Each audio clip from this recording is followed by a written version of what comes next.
Elle est de règle le dimanche. Donc, nous venons de vivre un beau moment, un grand moment.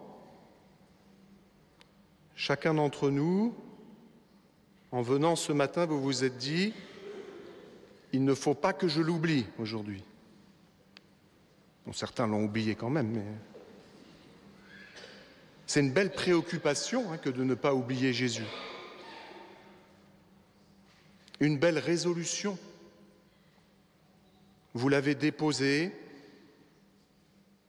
délicatement dans votre poche ou votre sac à main. Certaines même l'ont mis dans leur sac dès le début de l'Avent pour être sûr de ne pas l'oublier. Je ne donnerai pas de nom. Et puis vous l'avez porté pour le présenter à la bénédiction du Seigneur. Nous ne sommes pas fétichistes.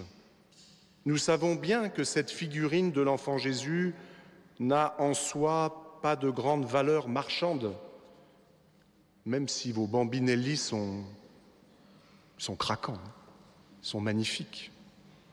Mais nous savons aussi qu'en cette nuit de Noël qui vient, Dieu invisible va se rendre visible pour nous, à nos yeux, à nos cœurs. Alors je vais vous demander quelque chose. Il y aura des travaux pratiques aujourd'hui. Je vais vous demander, si vous le voulez bien, de ne pas ranger Jésus trop vite.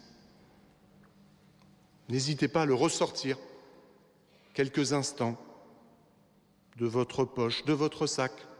Regardez-le. Profitez-en, parce qu'après, il faudra attendre Noël. Prenez-le dans vos mains. Offrez-lui la chaleur de vos mains, la lumière de votre regard. Oui, regardez-le. Je ne cherche pas à fêter Noël avant l'heure. Nous allons patienter avec toute l'Église, avec le monde entier. Nous allons patienter 10 jours, comme un petit purgatoire, afin de l'accueillir au mieux, de tout préparer chez nous. Mais ce matin, quelques instants, avant de le remettre dans la cachette qui l'hébergera jusqu'à la nuit de Noël, regardez-le et écoutons-le. Écoutons ce qu'il veut nous dire avant même sa naissance. Pensons à Marie, à Notre-Dame, qui était elle-même un véritable tabernacle portant en elle le Fils du Père éternel, abritant en elle celui que les cieux ne peuvent contenir. Comme elle a dû vivre avec intensité ces mois, ces semaines, ces jours précédant la venue au monde de Jésus, malgré les contrariétés, les imprévus de toutes sortes et si nombreux, son attente ne fut que prière, pleine d'espérance, de joie profonde et d'action de grâce. Que nous dit ce petit enfant qui s'apprête à naître? Il nous dit ces 3 mots. Pense à moi.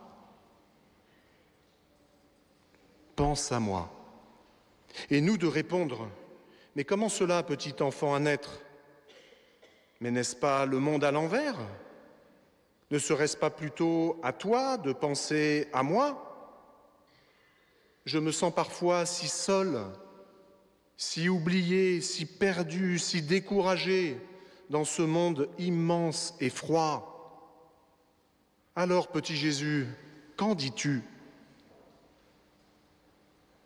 Il nous répond déjà par son doux sourire. Regardez-le, regardez son sourire. ses yeux brillants, ses yeux magnifiques, qui sont d'ailleurs ceux de Notre-Dame. Puis il marque un temps de silence avant de prendre tout son temps pour nous répondre.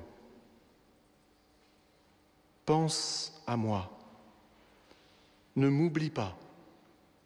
Pense à moi chaque jour, moi qui pense à toi des milliards de fois au cours de chaque seconde, moi qui pense toujours à toi, moi qui pensais à toi avant même la fondation du monde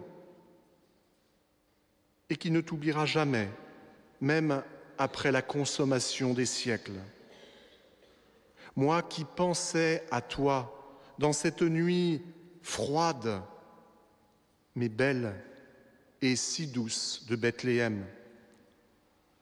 Pense à moi quand tu vas bien, car tes joies me réjouissent. Pense à moi quand tu vacilles, quand tu doutes, quand tout semble s'effondrer dans ta vie. Continue à me regarder, à croiser mon regard d'enfant. C'est en fixant cet abîme d'amour que tu ne te perdras pas dans l'abîme du mal qui nous entoure, nous agresse de toutes parts. En me regardant, tu ne perdras pas courage. Tu ne perdras pas confiance non plus, car moi qui te connais mieux que toi-même, moi, j'ai confiance en toi. La contemplation de l'enfant de la crèche sera un véritable remède pour chacun, chacune de nous.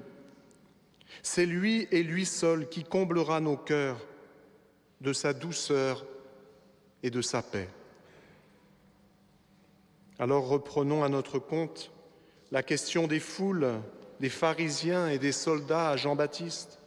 Que devons-nous faire?